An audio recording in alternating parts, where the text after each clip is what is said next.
제가 조직 신학만 전공한 건 아니고요. 제가 교회사도 이제 잘해요. 그래서 교부 신학을 그냥 뭐 영어 번역으로 읽은 건 아니고 제가 라틴어와 헬라어로 원전을 크리소스톰, 뭐 어거스틴, 키프리아누스, 테르툴리아누스 뭐 다 이제 이렇게 공부를 했고요. 보통 우리 개신교 신학자들이 중세 신학을 잘 안 해요. 그러나 저는 이제 토마스 아퀴나스의 신학 대전을 우리 신부님들이 그걸 항상 이렇게 읽는 책인데 저는 그걸 라틴어로도 다 읽어서 다 섭렵했습니다. 그러니까 제가 맞다 그러면 이제 맞는 줄 아시면 돼요. 제가 맞다 하면 조직 전 그 교회사의 그 신학의 흐름과 현대 조직 신학 논문은 또 제가 이제 현대 조직 신학으로 썼어요. 현대 조직 신학을 쓰려면 공부를 참 잘해야 되거든요. 그래서 제가 그래서 저는 이제 고대 교회부터 중세를 걸쳐서 또 당연히 종교 개혁은 저의 그 본향 아니에요. 칼빈 기독교 강요 제가 또 다 라틴어로 읽어서 저희 교수님 그 번역하실 때도 다 도와드리고 그랬기 때문에 하여튼 기거 하나 기억하시면 제가 맞다고 하면 맞는 줄 아시고 제가 진짜다 하고 하면 진짜인 줄 아시면 됩니다. 한 주 동안 성전의 털을 우리가 잘 닦으셨죠? 비비고 닦고 문지르고 반짝반짝 이제 빛을 내신 줄을 믿습니다. 이제 솔로몬이 성전 건축을 다 마쳐요. 그래서 거기에 이제 온 백성이 다 모여서 성전 봉헌식을 하면서 예배를 드립니다. 그리고 거기에 이제 솔로몬이 백성을 다 대표해 가지고 이제 기도를 드립니다. 첫 번째 기도예요. 제가 어디선가 본 글인데 이런 말을 누군가 했더라고요. 그 성도가 지체와 불화하면, 지체와 교제하기를 멈추면 사탄은 미소를 짓는다고 해요. 그런데 성도가 이제 성경 묵상을 멈추면 이제 사탄은 이제 크게 웃는다고 합니다.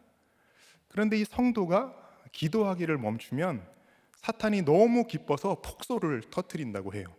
우리 성도에게는 참 이렇게 기도가 너무 중요한 것 같아요. 그래서 성도는 기도하는 존재라고 할 수 있습니다. 예수님께서는 성전이 그 만민이 기도하는 집이라고 하셨잖아요. 여기서 성전이 건물만 아니라 우리 예배하기 위해 우리 예수 믿는 모든 사람이 모인 우리 공동체 교회 그리고 거기에 속한 우리 한 사람 한 사람이 다 성전이니까 정말 성전인 우리 한 사람 한 사람이 성도가 이제 기도하는 존재가 맞습니다. 우리에게 기도가 그렇게 중요해요.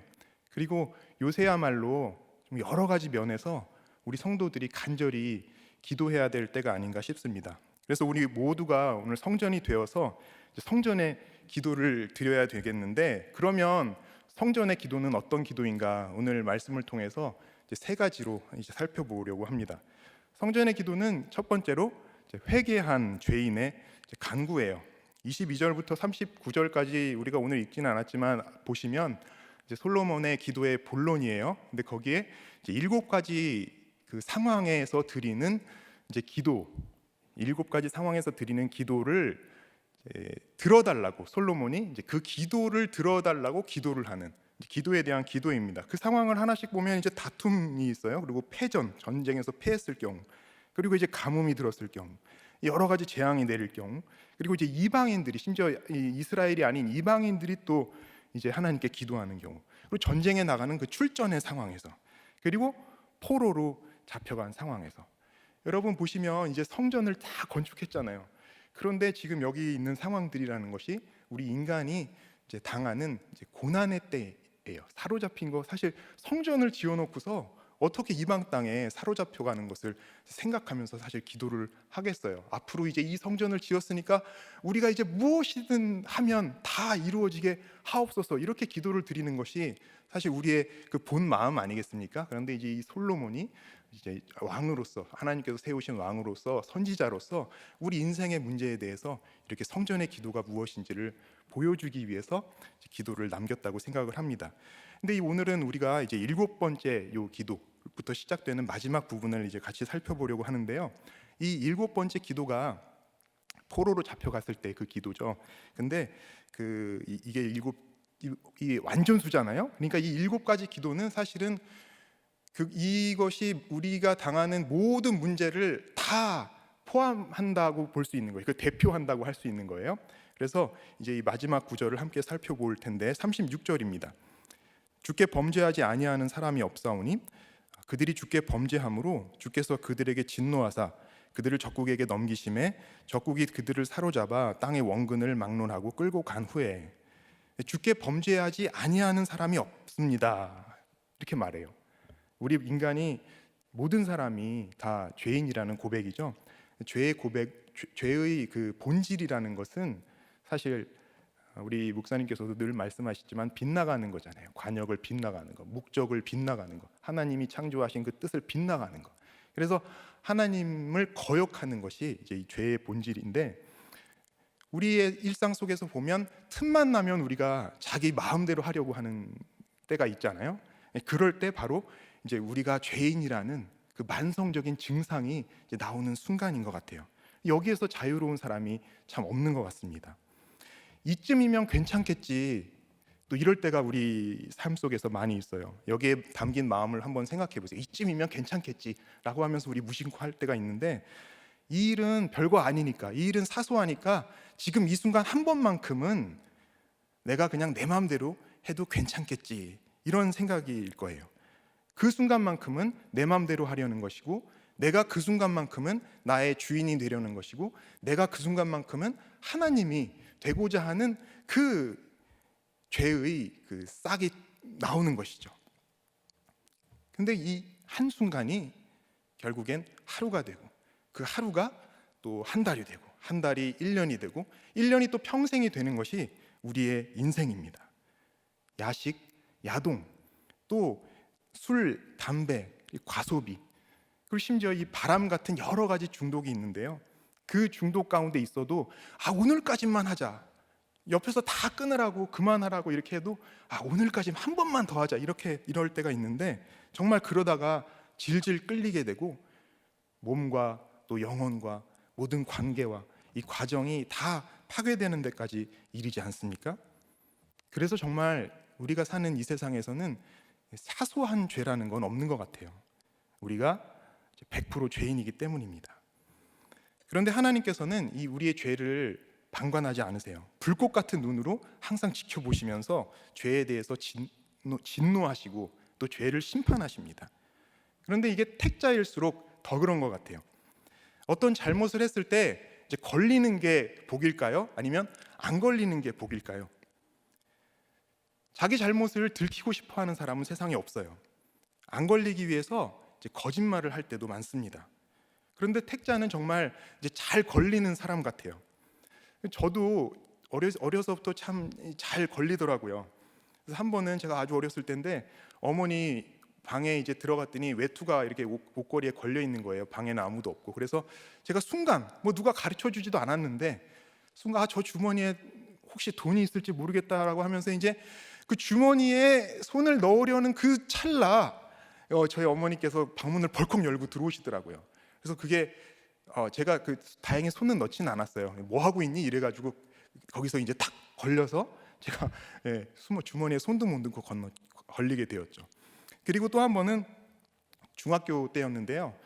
그 당시에 이제 우리가 남자 교실이었기 때문에 우리 친구들이 빨간 잡지라고 하는 거 아시죠, 여러분? 그 빨간 잡지를 이렇게 돌려보고 있었어요. 그게 자습 시간이었거든요. 체육 시간엔 날씨가 안 좋으면 자습을 했잖아요.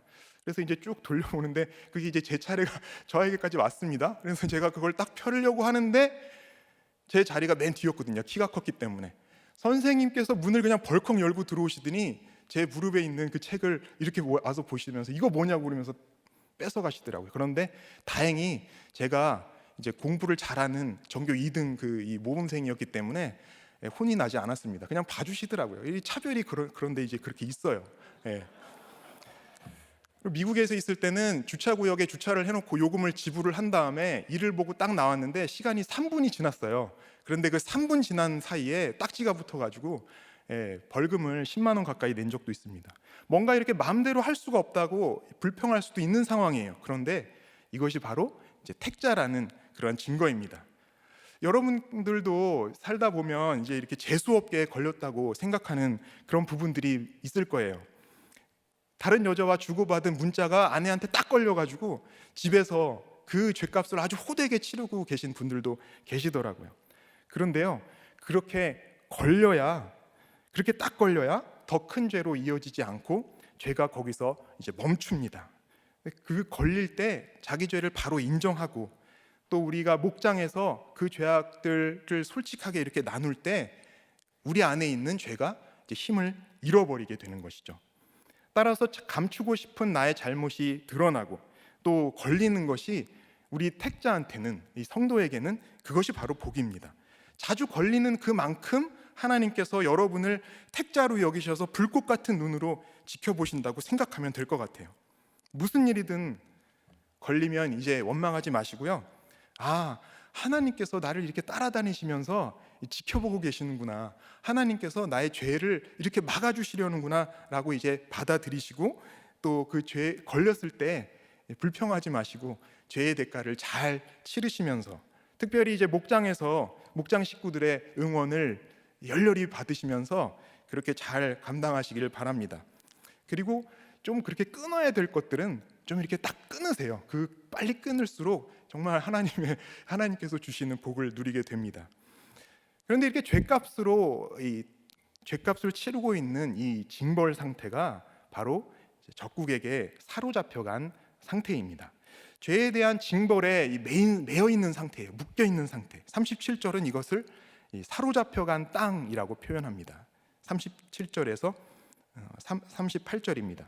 그들이 사로잡혀간 땅에서 스스로 깨닫고 그들을 사로잡은 자들의 땅에서 돌이켜 주께 간구하기를 우리가 범죄하여 패역을 행하며 악을 행하였나이다 하며, 자기들을 사로잡아간 적국의 땅에서 온 마음과 온 뜻으로 주께 돌아와서 주께서 그들의 조상들에게 주신 땅과 주께서 택하신 성과 내가 주의 이름을 위하여 건축한 성전이 있는 쪽을 향하여 기도하거든.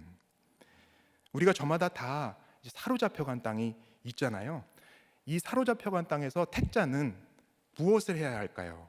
여기에 대해서 이제 이 사로잡혀간 땅에서 택자가, 성도가 무엇을 해야 하는지 이 37절과 38절이 이제 이렇게 세 가지로 말씀합니다. 첫째는 스스로 깨닫고 했어요. 두 번째는 거기서 돌이키고, 그다음에 세 번째는 하나님께 이제 간구한다고 합니다. 여기서 스스로 깨닫는다는 것은 마음을 돌이킨다는 거예요. 뭐 몰랐던 거를 안다는 뭐 이런 깨달음이라기보다도 우리의 마음을, 우리의 생각을 완전히 돌이킨다는 것입니다. 내가 정답이라고 생각했던 그 마음에서 이제 내가 기준이라고, 세상의 기준이라고 생각했던 그 마음으로부터 돌아선다는 거예요. 회심이라고 할 수 있어요. 그래서 내가 이렇게 사로잡힐 사람이 아닌데 막 불평하고 원망하던 데서 돌아서서, 아, 내가 이렇게 사로잡힘을 당해도 할 말이 없는 사람이지라고 고백하고 인정하는 대로 이제 돌이키는 것을 말합니다. 다시 말해서 내가 행한 죄악이 내가 이제 사로잡힌 이 고난보다 훨씬 더 크다는 것을 인정하는 거예요. 이어서 이 회심에 따라서 나의 그 몸을, 또 나의 행동을, 그리고 나의 삶을 이제 돌이키라고 합니다. 회개죠.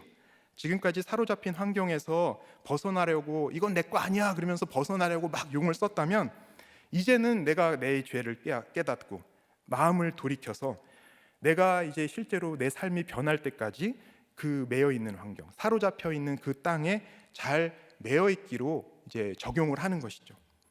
그런데 이 회개는 자포자기하는 거랑은 달라요. 포기하는 게 아니에요.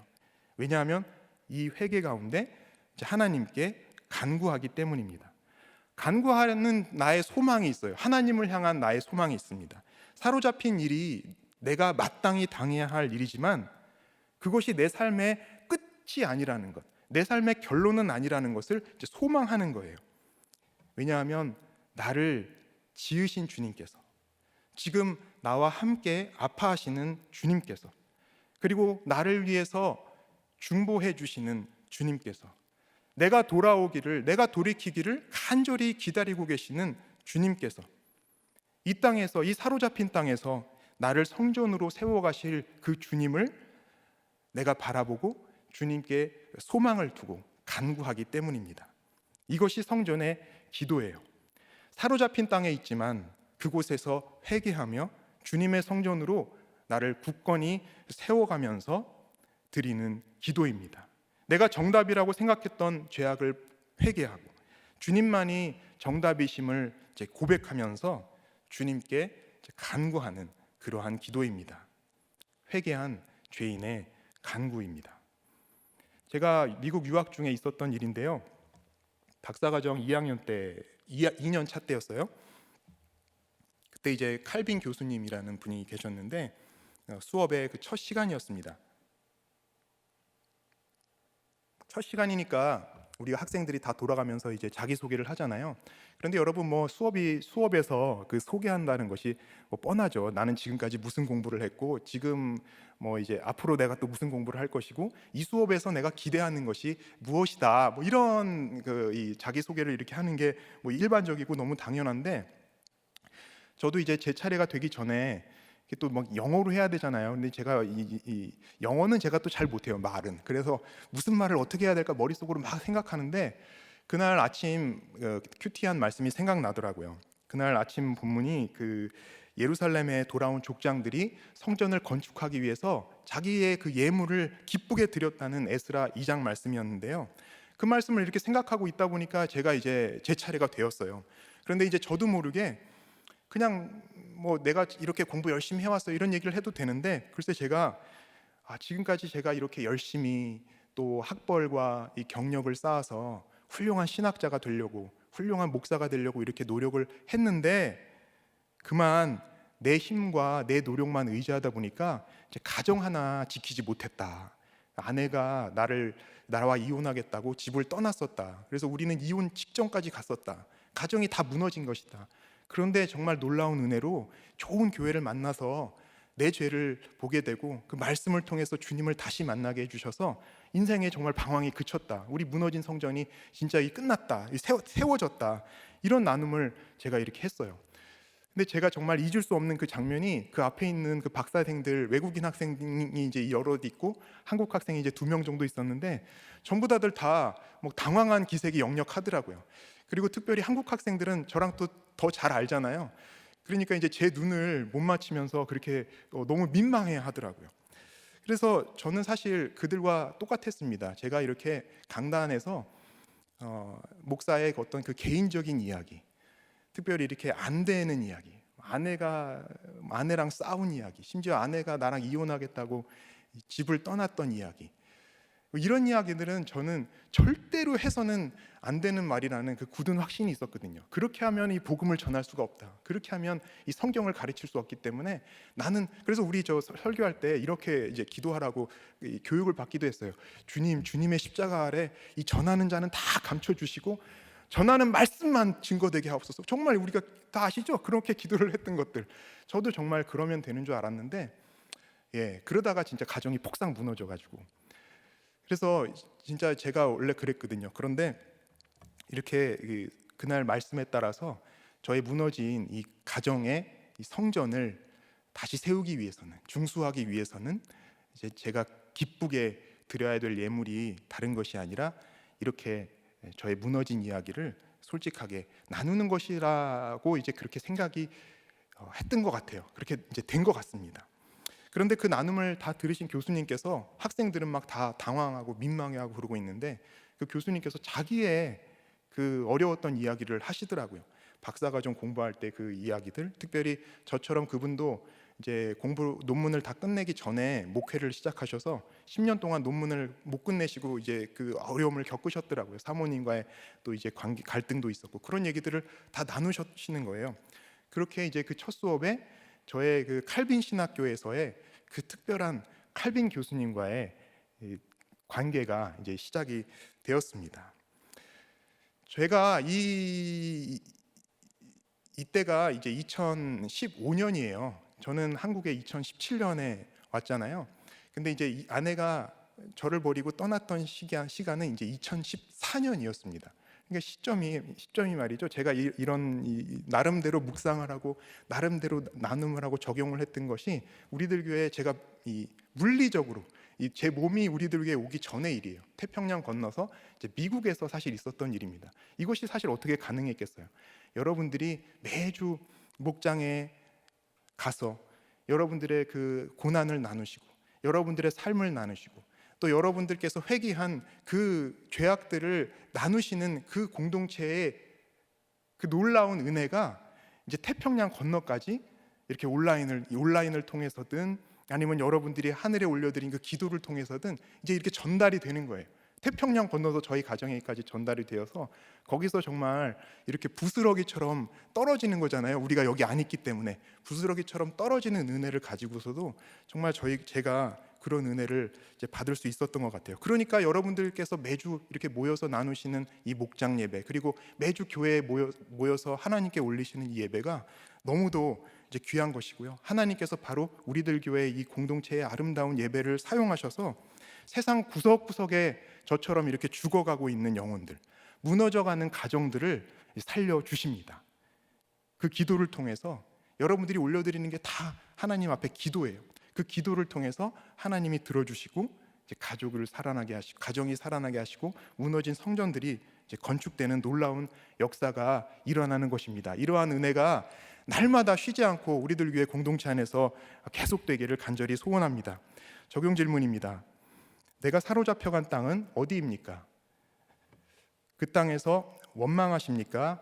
회개하십니까? 내가 매일 기도하며 용서받아야 할 내 죄는 이제 무엇입니까?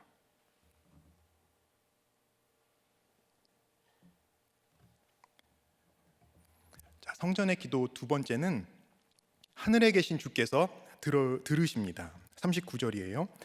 주는 계신 곳 하늘에서 그들의 기도와 간구를 들으시고 그들의 일을 돌보시오며 주께 범죄한 주의 백성을 용서하옵소서. 회개한 이 죄인의 간구를 들으시는 분이 지금 누구라고 하세요? 하늘에 계신 주님이십니다. 우리 예수님께서도 우리에게 기도를 가르쳐 주시면서 하늘에 계신 우리 아버지여 시작하셨죠. 아무리 우리가 자격이 없는 죄인이라 하더라도, 또 세상이 다 비난하는 죄인이어도, 내 양심이 정말 허락할 수 없는 끔찍한 죄인이라 할지라도 예수 그리스도 안에서 회개하면서 하늘에 계신 하나님께 기도하면 그 하늘에 계신 하나님께서 이제 들으십니다. 여기서 하늘은 우리와 멀리 떨어져 있다는 것을 뜻하지 않아요. 주님은 오히려 우리가 기도할 때 우리에게 가까이 오셔서 우리의 기도를 듣는다고 하셨습니다. 신명기 4장 7절 말씀이에요. 우리 하나님 여호와께서 우리가 그에게 기도할 때마다 우리에게 가까이 하심과 같이 그 신이 가까이함을 얻은 큰 나라가 어디 있느냐. 그래서 40절에서도 하늘에 계신 주님이 눈을 여시고 또 귀를 기울여서 우리의 기도를 들어주시기를 구합니다. 40절이에요. 나의 하나님이여, 이제 이곳에서 하는 기도에 눈을 드시고 귀를 기울이소서. 하늘에 계신 하나님께서 우리 기도를 눈으로 보시고 또 귀로 기울여 들으신다고 표현할 만큼 우리에게 가까이 오시는 것입니다. 우리 가까이에서 우리의 기도를 들어주시는 거예요. 따라서 하늘은 먼 곳이 아니라 하나님의 권능과 이 거룩을 상징합니다. 가장 거룩하고 전능하신 하나님께서 이제 우리의 기도를 이렇게 들어주신다는 거예요. 그러니 우리의 기도를 하나님이 듣고 가만히 계실 수가 없는 것이죠. 우리 기도에 하나님이 그 전능하신 힘으로, 그 거룩하신 성품으로 적극적으로 응답하십니다. 우리가 기도하는 이 모든 일들을 하나님께서 돌보시고 또 우리가 고백하는 우리의 죄를 용서하십니다.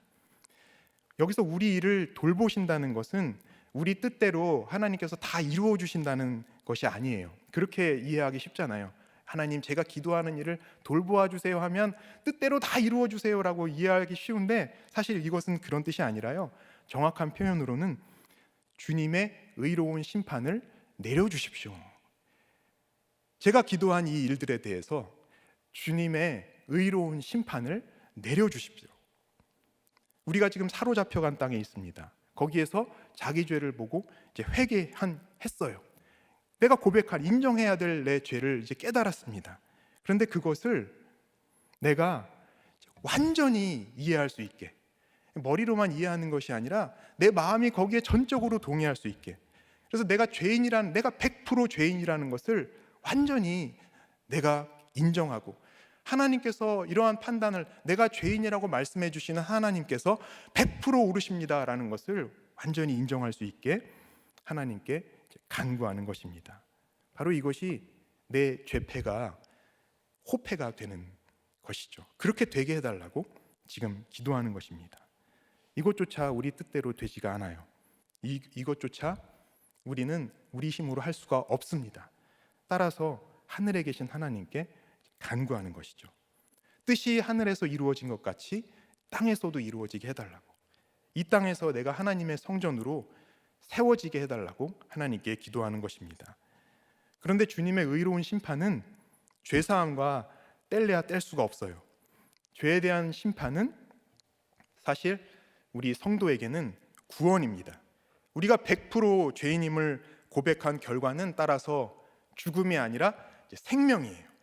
주께서 용서하시기 때문입니다. 요한일서 1장 9절 말씀입니다. 만일 우리가 우리 죄를 자백하면 그는 미쁘시고 의로우사 우리 죄를 사하시며 우리를 모든 불의에서 깨끗하게 하실 것이요. 따라서 하늘에 계신 주님께서 우리 기도를 들어주실 때 우리는 주님께서 전적으로 옳으시다는 것을 이제 인정하게 되고 주님께서 베푸시는 그 죄사함을 경험하고 확신하게 됩니다. 이것이 주님을 만나는 것이죠.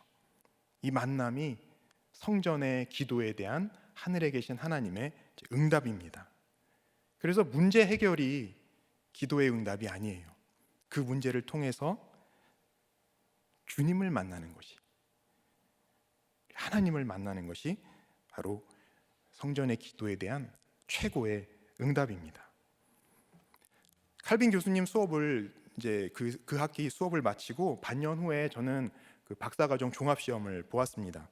그동안 배운 내용을 5과목으로 이제 나눠서 평가하는 그런 시험이에요. 이제 논문 쓰기 전에 최종 정리하는 시험인데, 그래서 한 과목당 3시간 정도를 그냥 쉴 새 없이 계속 써서 이제 내야 되는 그러한 시험입니다.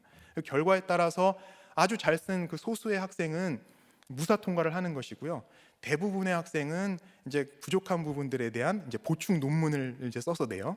그 다음에 또 이제 소수의 정말 시험을 준비를 못한 사람, 못 본 사람은 이제 재시험을 보게 됩니다. 저는 이제 칼빈 신학교에서 그 만점이 이제 4.0인데 학점도 이제 4.0을 받았고 교수님들과의 관계도 이제 제가 생각할 때는 다 이제 좋았고 또 그 시험 준비도 제가 성실하게 잘했기 때문에 나는 뭐 당연히 무사 통과할 것이다. 5과목 다 무사 통과할 것이라는 그런 굳은 확신을 가지고서 제가 이제 열심히 시험을 쳤어요. 며칠 동안 그 시간을 나눠서 이렇게 시험을 쳤습니다. 그리고 시험을 다 본 후에 이제 그 제가 쓴 답안지를 가지고 5분의 교수님, 시험 문제를 출제하신 그 5분의 교수님과 제가 인터뷰를 하는 시간이었어요. 다른 교수님들 4분은 수월하게 넘어가셨습니다. 그런데 유독 아까 그 말한 제가 그렇게 나눔을 해서 이렇게 좀 수업을 잘 시작했던 그 칼빈 교수님은 그날 저를 굉장히 까다롭게 괴롭히시더라고요. 제가 생각하지 못했던 그러한 질문들을 막 던지시면서 저를 이렇게 정신적으로 막 이렇게 괴롭히시는 거예요. 코너에 막 이제 몰아 세우셨습니다. 그래서 저는 이분이 진짜 뭔가 이렇게 벼르고 오셨나 보다 이렇게 생각할 정도로 제가 많이 교수님께 이제 이 시달림을 당했죠. 그래서 그렇게 1시간 반의 그 인터뷰 시간을 겨우겨우 버티고 마쳤어요. 그런데 그 결과가 이제 어떻게 나왔을까요?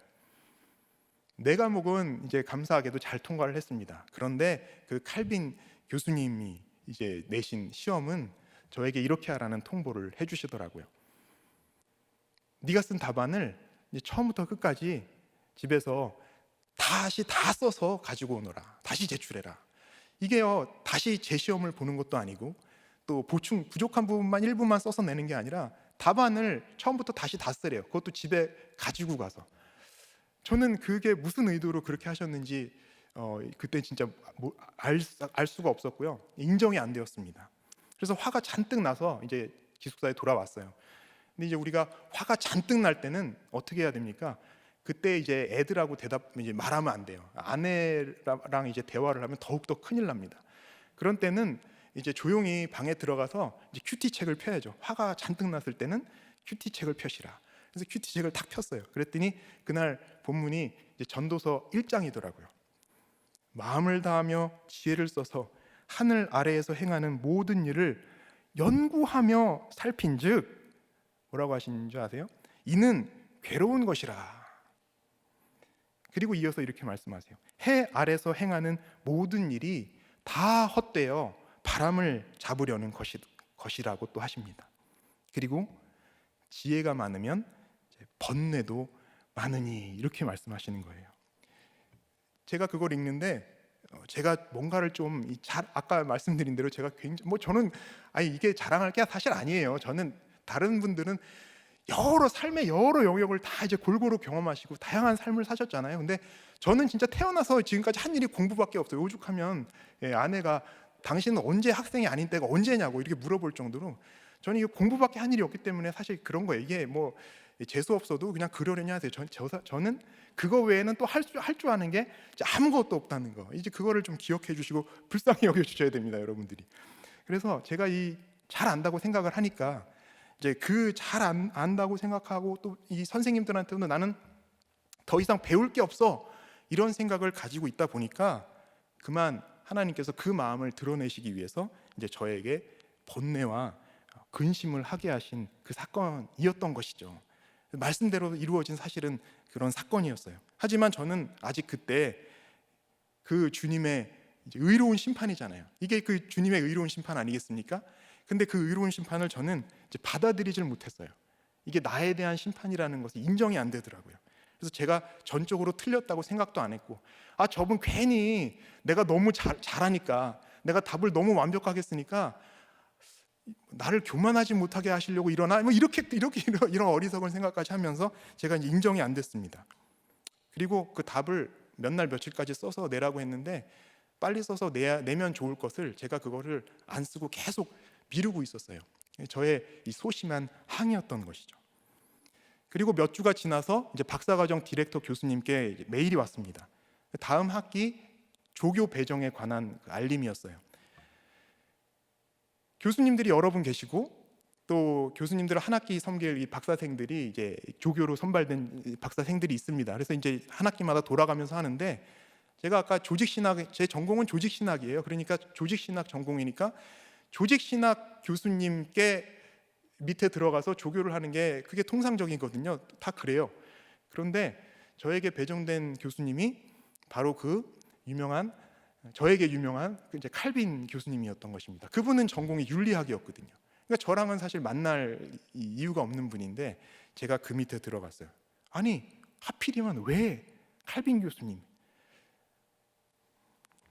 짜증이 정말 확 나더라고요. 저를 괴롭게 했던 그분 밑에 들어가서 한 학기를 조교로 이렇게 섬길 생각을 하니까 짜증이 확 났어요. 짜증 날 때는 어떻게 하라고요? 짜증 날 때는 애 만나면 안 되고요, 아내 만나면 안 되고, 남편 만나면 안 되고, 큐티 책을 봐야 됩니다. 그래서 큐티 책을 열었어요. 그랬더니 그날 본문이 전도서 10장이었습니다. 거기에 이렇게 말씀합니다. 주권자가 내게 분을 일으키거든 너는 내 자리를 떠나지 말라. 공손함이 큰 허물을 용서받게 하느니라.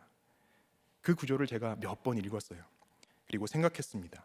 제가 주권자가 아닌데 제 알량한 그 지식으로, 알량한 그 자존심으로 제가 주권자 노릇을 하고 있었더라고요. 하나님께서 세우신 주권자가 교수님이신데 제가 그 주권을 인정하지 않고 제가 주권자인 양 그렇게 행세를 하고 있었더라고요. 그것은 나아가서 이 모든 사건을 통해서 저를 빚어가시는 최고 주권자이신 하나님을 무시한 것이라는 그 저의 허물이 이제 조금 보였습니다. 이렇게 교만하니까 주제 파악이 안 되고, 그러니까 아무 데서나 가서 주권자 노릇을 하려고 했고, 그 뜻대로 안 되니까 이제 분이 났던 것입니다. 제가 한 일이라고는 이렇게 매일 말씀 묵상한 것밖에 없어요. 그리고 온라인을 통해서 나오는 그 말씀을 들은 것밖에 없습니다. 제가 물리적으로 여기 있지 않았잖아요. 그런데 그것을 하나님께서 이제 불쌍히 여기셔서 저희가 드리는 기도로 받아주신 것 같아요. 말씀으로 그 사건이 저의 교만함에 대한 하나님의 의로운 심판임을 알려주셨습니다. 제가 인정할 때까지, 제 옥터가, 저의 그 죄의 기반, 이 옥터가 흔들릴 때까지 주님께서 그 칼빈 교수님을 사용하셔서 이제 큰 지진을 이렇게 일으켜 주셨던 것이죠. 그런데도 저는 그게 옥터가 흔들리는 사건으로 연결을 하지 못했던 거, 깨닫지를 못했습니다. 이렇게 아무 자격도 없고 이제 믿음이 하나도 없는 저를 은혜로 이렇게 주님께서 만나주시는, 말씀을 주셔서 이렇게 만나주시는 최고의 응답으로 주셨어요. 적용 질문입니다. 과거에 주께서 들어주셨다고 고백할 수 있는 기도가 있다면 무엇입니까? 요즘 하나님께 어떤 기도를 드리고 계시나요? 하늘에 계신 주님께서 여러분으로부터 듣기 원하시는 나의 기도는 무엇일까요?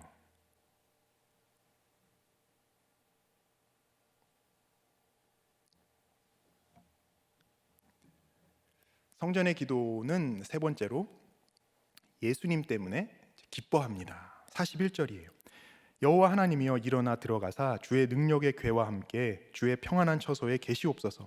여호와 하나님이여 원하옵건대 주의 제사장들에게 구원을 입게 하시고 또 주의 성도들에게 은혜를 기뻐하게 하옵소서. 솔로몬이 성전을 주의 평안한 처소라고 해요. 편하게 쉴 수 있는 집이라는 것이죠. 하늘에 계신 하나님께 지금 자기가 지은, 백성이 같이 지은 이 성전을 집으로 삼아서 여기에 들어와서 여기에 머물러 살라고 지금 부탁하는 것입니다.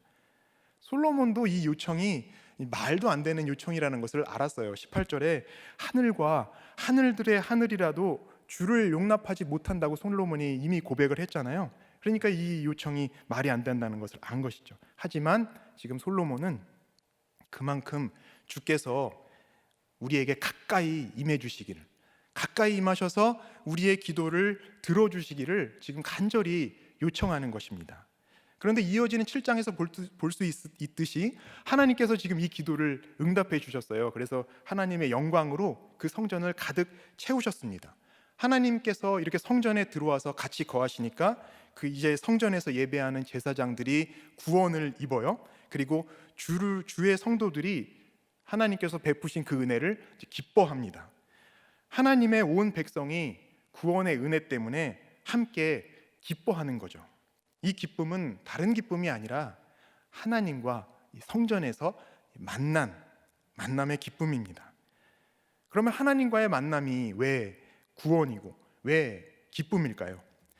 하나님과의 만남은 100% 죄인인 나 자신과 100% 오르신 하나님과의 만남이기 때문입니다.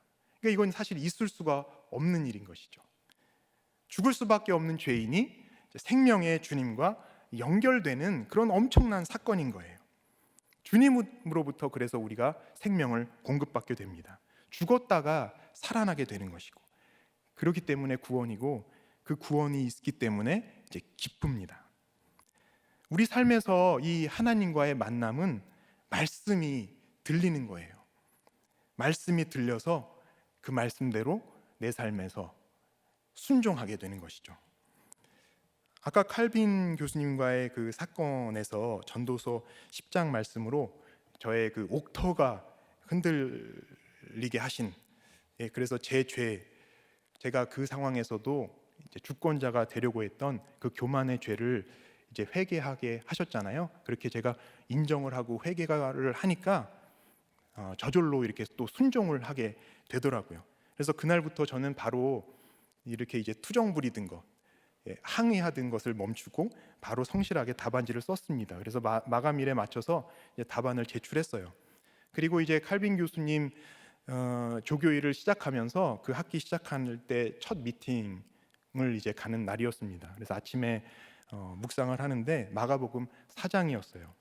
거기에 말씀이 좋은 땅에 뿌려졌다는 것은 곧 말씀을 듣고 받아라고 했습니다.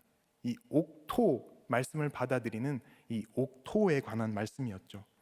그래서 주신 말씀대로 이제 적용하라는 뜻으로 제가 받고 교수님을 찾아가서 이제 공손한 태도로 교수님께 이제 인사를 드리고 이 일에 관련된 이야기를 나눈 후에 교수님께 지난 시험 과정 동안에 있었던 저의 마음의 그러한 이 격동들, 그리고 제가 또 말씀 묵상하면서 이렇게 또 깨달은 것들, 이것을 솔직하게 나누면서 교수님께 정말 진심으로 사과를 드렸어요.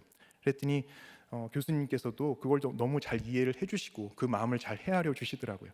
그래서 그 한 학기 동안 교수님을 또 이렇게 조교로 섬기면서 기쁘게 잘 섬길 수 있었고, 또 교수님도 저에게 또 여러 가지 것들로 뭐 수업에 관한 것, 또 이제 글을 쓰는 것에 관한 것, 그 학생들 이렇게 가르치는 것에 대한 것들, 특별히 제 논문 쓰는 것에 대해서도 이렇게 교수님의 경험을 이제 나눠주시면서 잘 가르쳐 주셨습니다. 제가 정말 적용도 할 줄 모르고 깨달지도 못하고 믿음도 없는데 이렇게 말씀을 듣고 그냥 문자 그대로 들으면서 순종하니까 이렇게 그나마 그 먼 땅에서 이방 땅이잖아요. 제가 이방인으로 머무르고 있을 텐데 그때 그 이 기쁨을 조금 맛보게 해주시도록 이제 조금 특별한 은혜를 베풀어 주셨던 것 같아요. 그러고 보면 제가 지난주에는 이 양재라는 이름과 관련이 있다는 것을 여러분께 말씀드렸는데, 제가 지금 이거 보니까 칼빈이라는 이름과도 또 제가 특별한 관계가 있는 것 같아요. 제가 가장 좋아하는 신학자 중에 한 명이 이제 요한 칼빈이고요. 그 다음에 이제 제가 또 박사 공부를 한 곳이 칼빈 신학교잖아요. 그리고 그 신학교에서 저에게를 가장 진하게 양육해 주신 교수님의 이름도 칼빈이고요. 그리고 이제 저희 할아버지께서도 이제 칼빈 신학교 총장이셨고, 그러니까 이 칼빈이 또 저와 특별한 관계가 있는 것 같아요. 이렇게 말씀을 통해서 주님을 만나면 아무리 부족하고 아무리 눈이 어두운 사람도 내 자신이 조금 이제 보이는 것 같아요. 내 죄가 깨달아지는 것 같습니다. 그래서 내 죄가 깨달아지고 내 자신이 보일 때 이제 성령의 노임을 경험하게 됩니다. 그런데 이 만남이, 하나님과의 만남이 가능한 근거는 우리 자신에게 있지 않습니다. 우리가 뭘 열심히 하고 이제 자격을 갖춘다고 되는 일이 아니에요. 하나님과의 만남은 주의 기름 부음 받은 자, 즉 메시아, 곧 그리스도 안에서만 이루어지는 일입니다. 42절이에요. 여호와 하나님이여 주의 기름 부음 받은 자에게서 얼굴을 돌리지 마시옵고 주의 종 다윗에게 베푸신 은총을 기억하옵소서 하였더라. 주의 기름 부음 받은 왕 다윗은 예수 그리스도를 미리 보여주는 그림자에 불과합니다. 아무리 훌륭한 왕이라도 그 인간적으로 우리가 어땠는지 말씀을 통해서 너무 잘 들었잖아요. 그 인간이 완전한 메시아일 수가 없는 것이죠. 그림자예요. 실체는 예수님이십니다. 다윗이 부분적으로 미리 나타낸 그 메시아의 역할을 예수님께서 이 땅에 오셔서 다 이루어 주셨어요. 우리 대신 하나님께 순종하는 그 순종의 모습을 통해서, 그 적용을 통해서 모든 의를 다 이루어 주셨고, 이제 성령님을 우리 가운데 보내셔서 우리로 하여금 예수님 따라서 순종하게 해 주십니다. 하나님께서 우리 성전의 기도를 들어 응답해 주시고 우리를 만나 주실 이유가 따라서 우리에게는 아무것도 없습니다. 우리만 생각하면 심판과 멸망 말고는 나오는 답이 없어요. 그러나 말씀이 육신이 되어 우리 가운데 거하시는 그 하나님이신 예수 그리스도 때문에, 죽기까지 순종하신 예수님 때문에 우리가 드리는 성전의 모든 기도는 반드시 응답을 받고, 또 우리는 반드시 하나님의 성전으로 세워지고 또 반드시 하나님을 만나게 됩니다. 가끔 왜 맨날 십자가만 얘기하냐고, 왜 맨날 이제 회개만 얘기하냐고 불평하는 분들을 만나게 됩니다. 이미 예수님께서 부활하셨고 우리에게 부활의 기쁨을 이미 주셨는데 왜 그렇게 죄 때문에 괴로워해야 하는 것이에요? 글쎄요, 한번 생각해 보면 어제 우리가 밥을 먹었다고 해서 오늘 밥을 안 먹지 않잖아요. 어제 잠잤다고 해서 오늘 잘 잠을 우리가 거르지 않습니다. 마찬가지가 아닐까 생각해요. 우리가 천국 가는 그날까지 이 죄의 흔적을 우리가 각자 다 짊어지고 갑니다. 그렇기 때문에 우리 혼자 살 수 있는 것이 아니고 예수님을 의지해야만 하죠. 회심한 그날 받은 은혜로 우리가 평생을 살 수 있다면 얼마나 좋겠어요. 그러나 하나님은 우리의 삶을, 하나님 백성의 삶을 그렇게 기계처럼 설계하시지 않았습니다. 우리를 인격으로 또 하나님의 형상으로 대하시기 때문이에요. 그래서 날마다 우리가 이 은혜를 새롭게 경험하도록 우리를 배려해 주셨습니다. 그래서 일용할 양식을 주신 거예요.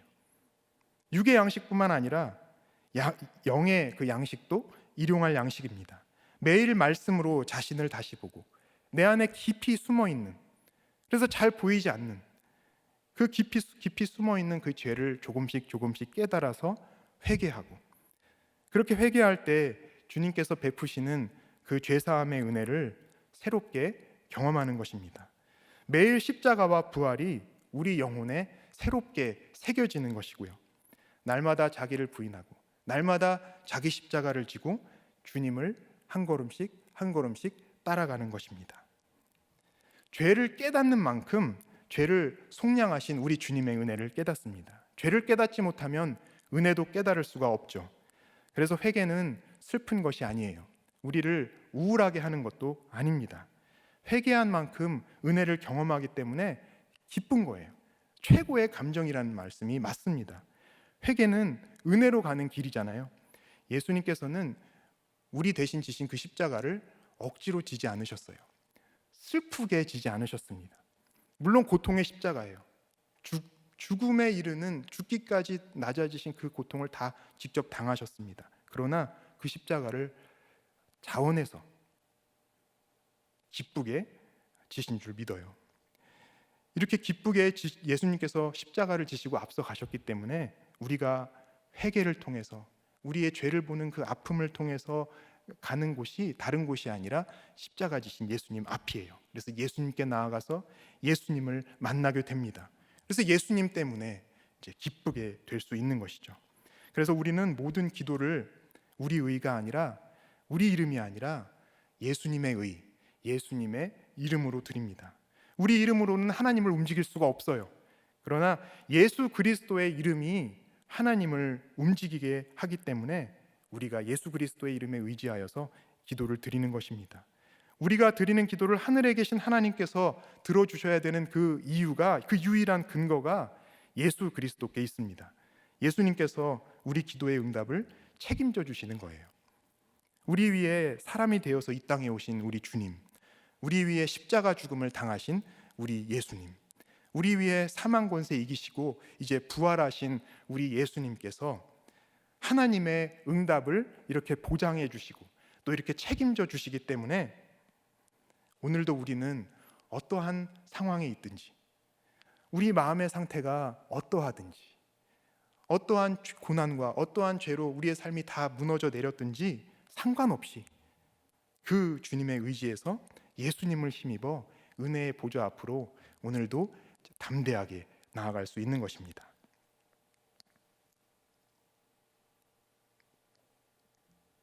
제 아버지는 그 연대 의대를 나오신 외과 의사십니다.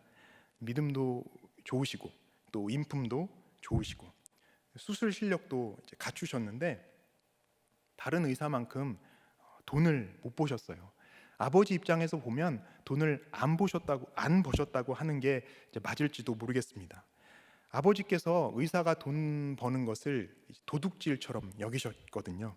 그래서 원래 아프리카 선교 가시려고 우리 아버지께서 이제 의대를 가셨습니다. 그런데 당시에 약한 몸으로 교회를 막 개척하셔서 이제 목회를 하고 계신 할아버지를 두고서 아프리카로 떠날 수가 없었다고 하시더라고요. 이제 장남이셨거든요. 거기에 이제 대한 보상 심리 때문인지 저희 아버지는 항상 그 서울 변두리로 또는 이제 지방으로 이렇게 어려운 병원에서 일하셨습니다. 그렇기 때문에 제가 이제 초등학교 때 전학을 그렇게 5번이나 다녔고 그 학교들도 이제 다 해보면 전부 다 이렇게 변두리에 있는, 강원도에 있고 서울 변두리에 있는 이제 그러한 학교죠. 이제 그게 이제 증거예요. 그래서 아버지께서 이렇게 어려운 병원에서 일하셨기 때문에 이제 수술비 대신에 돈으로 가져오신 게 아니라 이제 환자들이 돈 낼 수 없는 환자들이 이제 대신 조금 이제 내는 그 물품으로 이제 보통 이제 생계에 큰 도움이 안 되는 이제 그런 옷가지들을 이제 많이 가져오신 것을 제가 기억합니다. 좋은 집, 좋은 차를 가져보신 적도 없고 또 의료봉사 외에는 해외 여행을 가보신 적도 없습니다. 그런데 당연히 의사가 돈을 잘 번다는 우리 사회적 인식이 있잖아요. 그래서 친구들이 저를 당연히 부자라고 생각했어요. 그래서 어렸을 때는 과자 좀 사줘 막 저 따라다니면서 조르기도 했고 이제 좀 크고 나니까 밥 좀 사줘 그러면서 막 따라다니더라고요. 저는 사실 그렇게 사줄 돈이 많지 않은데 말이죠. 저는 지금 40 중반이 이제 되었어도 아직까지 아버지께 해드린 게 없고 이제 받기만 했기 때문에 저희 아버지께서 돈을 이렇게 많이 안 버신 것에 대해서 큰 불만이 이제 없습니다. 그런데 이제 지난주에 제가 설교를 하다가 할아버지처럼 목사가 될지 아버지처럼 의사가 될지 이제 고민을 했다는 나눔을 했잖아요. 그 설교를 이제 하고 제가 한 주 동안 그게 자꾸 생각이 나더라고요. 그래서 이제 좀 생각을 해봤습니다. 만약에 저희 아버지께서 일반적인 보통 의사들처럼 돈을 많이 이제 벌어서 내가 부자였다면 어떻게 되었을까? 이제 그래 지금도 제가 돈을 굉장히 좋아하거든요. 근데 만약에 어려서부터 그렇게 이제 큰 부자였다면 지금 내가 어떻게 하고 있을까 생각을 많이 해봤는데 진짜 제가 예수를 안 믿었을 것 같더라고요. 아까 그 주권자 노릇하는 거 보셨잖아요. 제 안에는 이제 그런 성향이 있는 거예요. 기회만 되면 틈만 나면 제가 주권자가 되어서 제가 왕이 되어서 제가 하나님이 되어서 제 마음대로 살으려는 그런 마음이 있는 것이죠. 그러니까 저는 제 안에 이 힘이 있었으면, 돈이라는 힘이 있었으면 정말 예수님을 믿지 않았겠다는 생각이 들더라고요. 예수님 믿지 않으면 당연히 목사할 생각을 했겠습니까? 목사 생각도 안 했을 것입니다. 부모님께 물려받은 그 돈을 하나님처럼 이렇게 의지하면서 제멋대로 눈에 아무것도 보이지 않는 그 주권자가 되어서 그렇게 살아갔을 것 같아요. 만에 하나 그 상황에서도 제가 모범생처럼 공부를 성실하게 잘 했더라 하더라도 그랬다면 이제 목사가 아니라 아버지처럼 의사 되는 것을 선택했을 것 같습니다. 할아버지가 아니라 이제 아버지처럼 되고 싶어 했겠죠.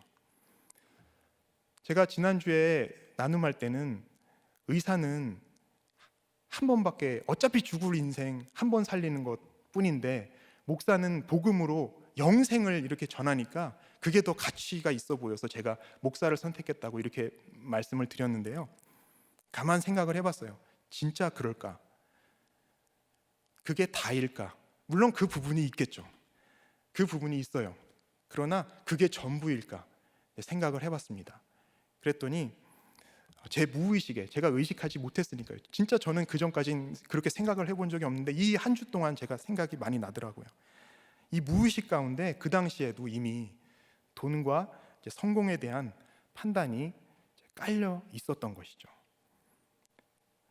왜냐하면 그 당시에 저희 할아버지께서는 이미 큰 중경교회의 원로 목사님이셨고 또 신학교 총장으로서 인생의 진짜 황금길을 달리고 계셨거든요.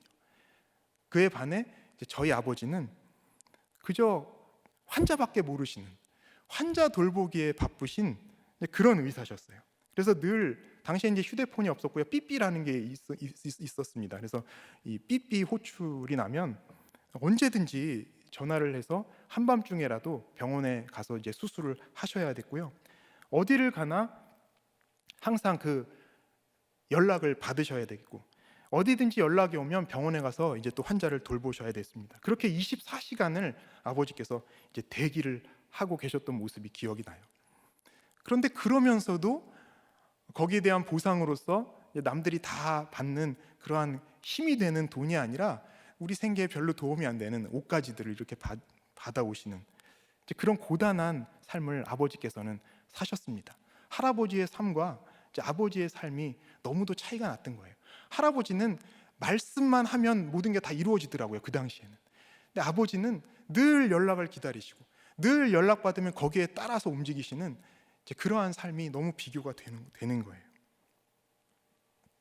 그래서 제가 정말 아버지를 지금도 이렇게 가슴 깊이 존경하지만 정말 아버지처럼 살기가 싫었습니다. 겉으로는 육신의 생명 살리는 일보다 영혼을 영원히 살리는 일이 더 가치가 있어 보여서 더 귀해 보여서 목사 되겠다고 선택한 것처럼 보이지만 제 마음 깊은 곳에는 십자가 지는 삶을 다른 사람을 살리기 위해서 그렇게 애쓰는 나의 것을 포기하는 그런 희생의 삶을 살기가 싫었던 것이죠. 십자가 지기는 싫고 그 부활의 영광만 그 진하게 누리고 싶은 저의 기복적인 욕심이 이미 그때 제 마음 가운데 이제 깔려 있었던 것입니다. 그렇기 때문에 제가 지금 이렇게 예수님을 믿고 또 이렇게 목사가 된 것이 정말 지난주에는 제가 뭔가 굉장한 것을 깨달아서 이렇게 선택을 한 것처럼 말씀을 드렸지만, 제가 그 말씀은 정말 이 자리에서 취소할게요. 제가 그게 아니었어요. 제 믿음으로 한 것이 아니고 제 깨달음으로 한 것이 아니라 정말 저의 욕심으로, 또 십자가를 지기 싫어하는 저의 불신으로 선택했음을 고백하지 않을 수 없습니다. 저는 십자가 싫어하고 돈 좋아하는, 믿음이라고는 정말 하나도 없는 사람인데, 그런데 제 머리로는 도저히 이해할 수 없는 그 하나님의 은혜와 경륜으로 하나님께서 만세전에 정말 저를 택해 주셔서 지금 이렇게 제가 복음 전하는 길을 갈 수 있도록 해 주셨어요. 이제 제가 이 죄를 깨달았기 때문에 날마다 이 죄악을 제가 기억하고 또 회개해야 합니다. 날마다 십자가 지는 게 싫어서 목사를 선택했던 그러한 죄악, 또 그러한 선택을 할 수 있었던 저의 그 배경과 힘을 의지했던 저의 우상 숭배하는 그 마음, 그 욕심과 그 교만을 이제 날마다 회개해야 합니다. 그럼에도 불구하고 저의 이런 깊은 죄악까지 사용하셔서 예수 믿게 하시고 또 사명의 자리에 이렇게 서게 해주신 하나님의 그 은혜를 제가 또한 확신하기 때문에 역설적이게도 정말 우리 성도들과 함께 기뻐할 수가 있어요. 후회가 아니라 회개를 할 수 있는 것 같습니다. 제 선택이 아니라 저를 찾아오시고 저를 만나주신 예수님 때문에 기뻐할 수 있습니다. 적용 질문 드립니다. 내 몸이 주님이 거하시는 성전임을 믿으며 매일 회개로 청소하고 있습니까? 회개하라는 말에 어떻게 반응하시나요? 주님과 만나는 기쁨을 온전히 누리기 위해서 내려놓아야 할 내 열심이나 수고는 무엇입니까?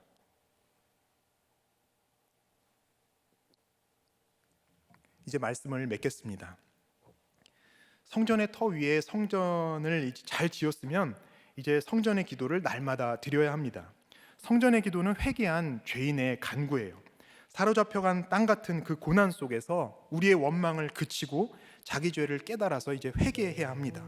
그래야 이제 성전의 기도를 드릴 수 있어요. 회개한 죄인의 기도를 하늘에 계신 주님께서 들으십니다. 죄인에게 아무 자격이 없는 우리 기도를 거룩하신 주님께서 눈을 여시고 또 이 귀를 여셔서 귀를 기울여서 이제 들어주십니다. 그리고 응답해 주세요. 우리는 100% 죄인이지만 하나님은 100% 옳으시다는 그 하나님의 심판을 옳습니다 받아들이게 하십니다. 이렇게 응답받은 기도를 드릴 때 최고의 응답이신, 우리 인생의 최고의 응답이고 해답이신 예수님 때문에 기뻐할 수 있습니다. 우리는 늘 변합니다. 이 세상 그 모든 것도 큰 지진 앞에서 다 흔들려 이제 무너져 내립니다. 그러나 영원하신 예수 그리스도께서 우리 구원의 유일한 근거가 되시기 때문에 우리가 주님 의지에서 기뻐할 수가 있습니다. 이렇게 성전의 기도를 잘 드려서 예수 그리스도 때문에 기뻐하는 저와 여러분이 되시기를 간절히 소망합니다. 다 함께 찬양하고 기도하시겠습니다.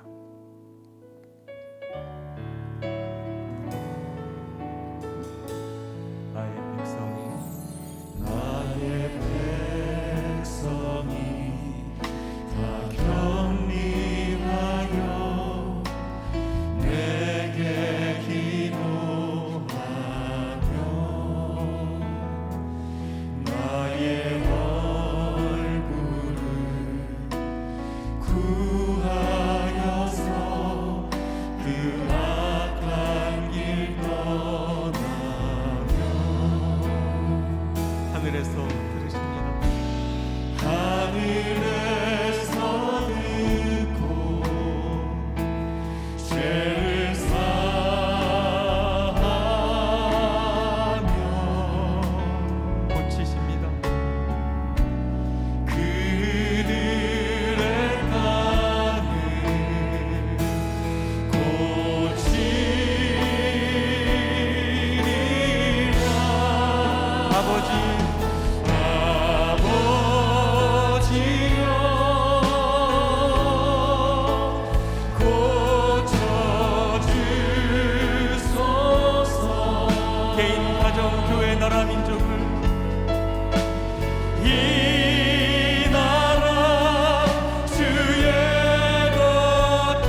우리가 하나님의 백성으로 주님 앞에 서 있습니다.